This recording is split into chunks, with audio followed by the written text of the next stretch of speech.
I've finally done it. I've bought an old four-wheel drive pickup truck. A small machine that was mine and every teenage boy's dream vehicle when they first get their license.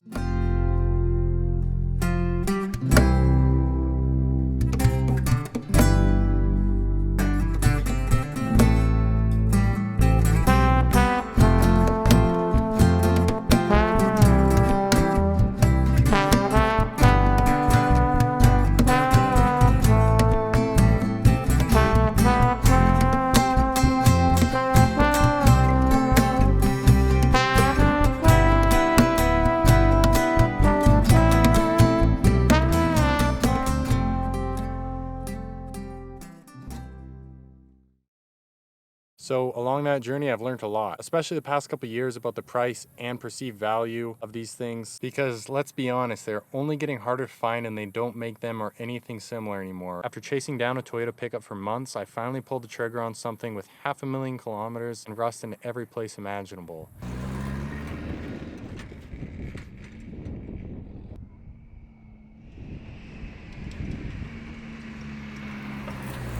But for a famed Toyota pickup with a 22 RE and solid axles, the $4,000 I paid seemed to be worth it. Well guys, day 3 or 4, I don't know, let's get into it.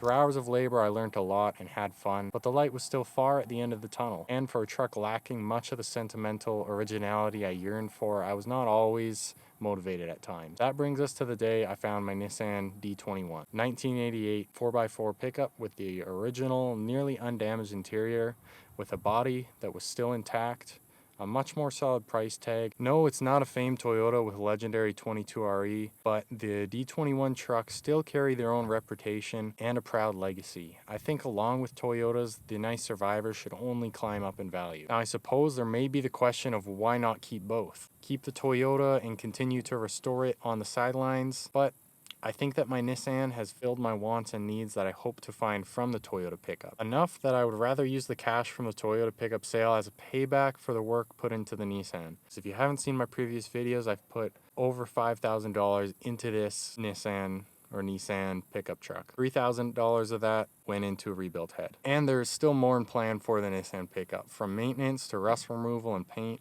to awesome adventures. If you guys have any ideas of what you want to see, comment them down below. I pretty much drive it every single day, and since the rebuilt head and other small fixes, it hasn't let me down at all. I'm going to be hopping into my 1985 Toyota pickup. So the truck's been sitting a while, so I highly suspect it'll need to be boosted. And of course, as luck would have it, it's pretty much dead. The Toyota pickup usually needs a lot of juice to get it going after it's been sitting a while, so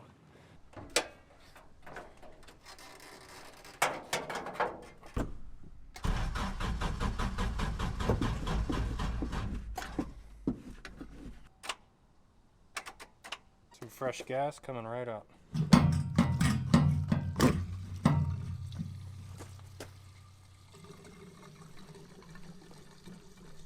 Waiting for the booster to charge, but I just saw something pop up on Facebook Marketplace, of course. 6 minutes ago, 2008 Ford Escape for $3,900. I think it's worth popping over and checking out because I'm waiting for this to charge anyways. All right, I actually did go look at that Escape. Long story short, behind those side steps you could see in the photos, the rockers were pretty much non-existent, totally rusted out. But it's been a good 20, 30 minutes. Maybe we have enough juice in the booster. Last attempt here for sure.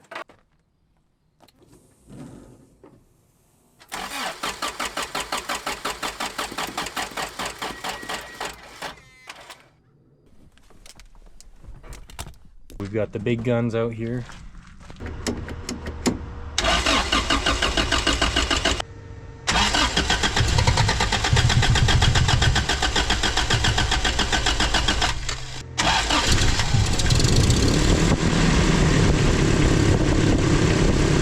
Well, eventually she decided to fire up. Lots of loose items in here, and yeah, things aren't really fully bolted together.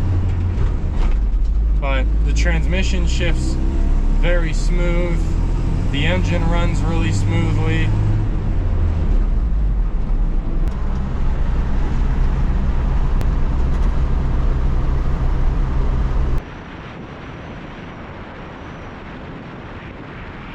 So I'll be sad to see this truck go, but again. So for the Toyota pickup, the last 2 months I've been in contact with a buyer. Things are finally starting to wrap up and it should be sold within the next week. Fingers crossed. The buyer lives a full day of driving away and was impressively eager to buy the truck practically sight unseen. And of course, with my honest word on condition, I tried my best to keep him well informed on what he was getting in. All in all, it is a solid Toyota platform with a lot of potential for sure, which if the Nissan hadn't come along, I may have ended up reaching, but I believe I'm making the right decision on focusing on other projects, vehicles, etc. Let me know what you think, and as always, thank you so much for watching, commenting, and supporting the channel. You guys are the best, and as always, safe and happy driving, everybody.